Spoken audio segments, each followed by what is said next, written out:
Cool, thank you, Howard. I've been in renewable energy for 10 years. Howard's been in it for 25. You've just heard one of the legends of the industry speak, so you're honoured. So yeah, my name's Leah. I run a company called Your Energy, Your Way. So we install pretty much all of the products that Howard's just talked about: solar, batteries, heat pumps. And we are set up as a community interest company, very like the cafe chatting over there earlier on, because we are primarily interested in getting more women into this sector as installers, because these are fantastic jobs. And we don't think the guys should have all the fun. So that's what we're about. And Howard is absolutely right. The tradespeople are the backbone of getting this done.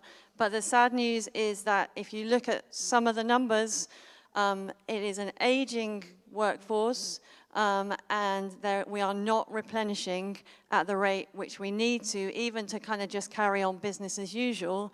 And yet we've got this enormous job to do that's going to take plumbers, electricians, roofers, in their thousands in order to get this done.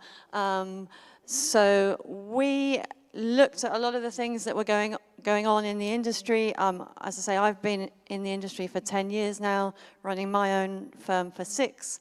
And I think the thing that really got me was I was working on a lot of building sites, in a lot of people's homes, and I never met another female installer. It was an architect or an interior designer or a cleaner, and I was frequently mistaken for the wife of the homeowner. And people would ask me if they were moving in, where do you want the sofa put? I'm like, I don't know, I'm commissioning the heating system. No idea. So we really wanted to give more opportunities to women, and we figured that the best way to do this was to take them in right at the ground level. And a lot of the kind of focus, and sadly for me, a lot of the money seems to be going to training existing installers, which absolutely I agree we need to do. But if we want to look at this at a sort of 10, 20-year horizon, we've got to get new installers in. And if we're excluding 50% of the population because we make it so hard for women to get into this sector, then we're obviously missing a massive trick. So yeah, I mean, obviously young people by and large are hugely concerned about climate change, and often they go and do geography degrees, which is kind of fine. I've got a geography degree, but to actually do a job where you are taking out a fossil fuel boiler and replacing it with something which is massively more efficient and massively more CO2 friendly, and you're doing that every day of the week, you don't half get to see the impact of what it is that you're doing. You get to actually see that you're making the change, and you get to experience the homeowner's delight as their house is not only greener but more comfortable to live in, and their bills are lower. I mean, it is just a win-win all round. So we need to get that message out to more and more people, and particularly more and more women. So in my time working in the industry, I sort of thought, well, why is it that we're not seeing the women in this industry? And of course, there are people who said to me, well, it's just because women don't like these kind of jobs. Women like caring jobs. They don't want to just be installing heating. Have you ever been without heating in the middle of winter? Do you want someone to come in and fix your heating who doesn't care? It is a hugely caring job. When I go in and do surveys with people about heat pumps, I have to ask them some quite personal questions. How much hot water do you use? How often do you shower? What temperature do you keep your heating?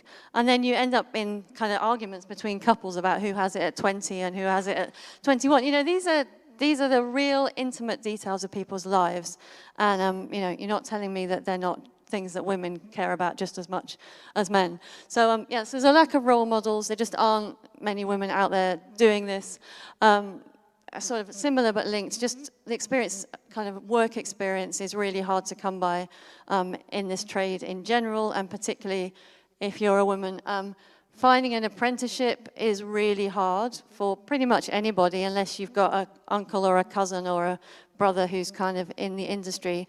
And I have friends who phoned up every single plumber in the local checker trade, because she was essentially saying, hey, Mr. Plumber who drives around in a van all day, can I come and sit in your van and be your apprentice?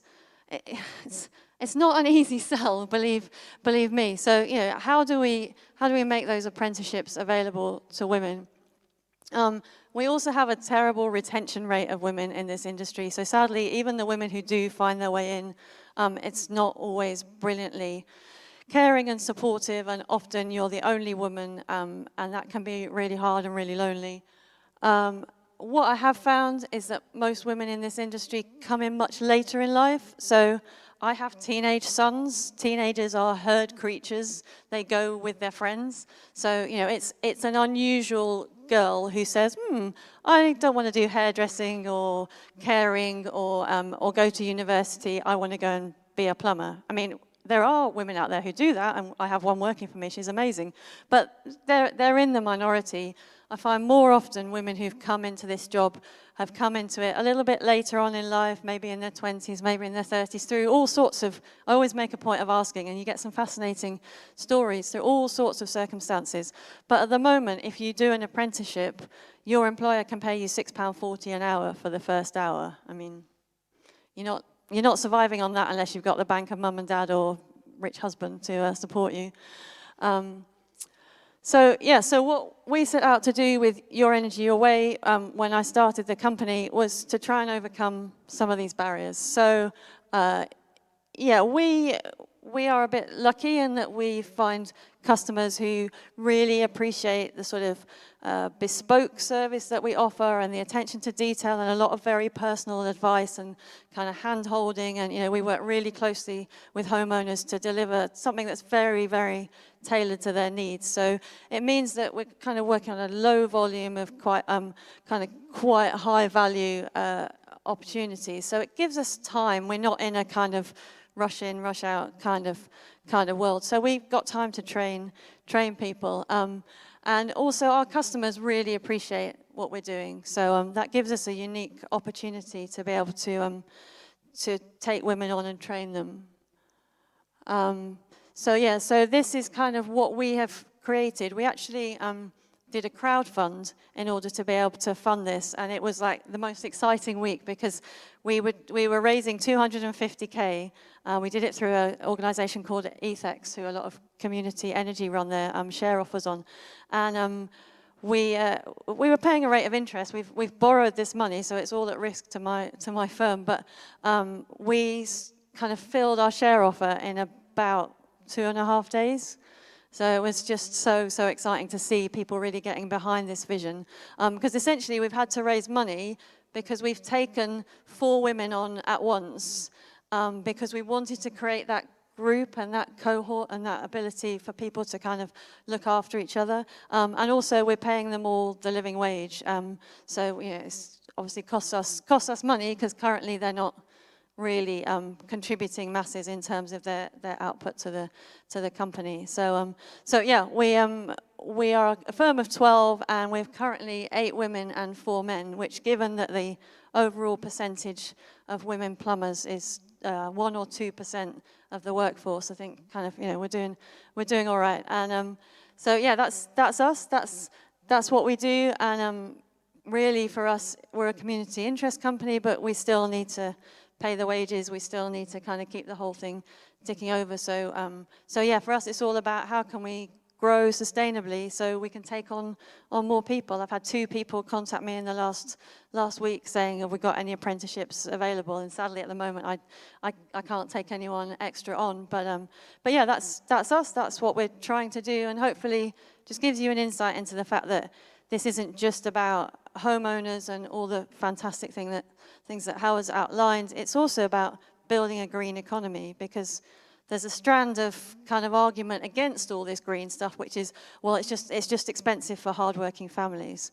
Well, what if those hardworking families have a daughter or a son or a mum that's actually finding a job in this industry? Then that becomes a very different proposition. So, they're brilliant jobs. They're super satisfying. You do get a bit wet and cold, but you also get to stand in the sunshine on top of a roof, enjoying the view over South London and slapping on the sun cream. So yeah, brilliant. That's me.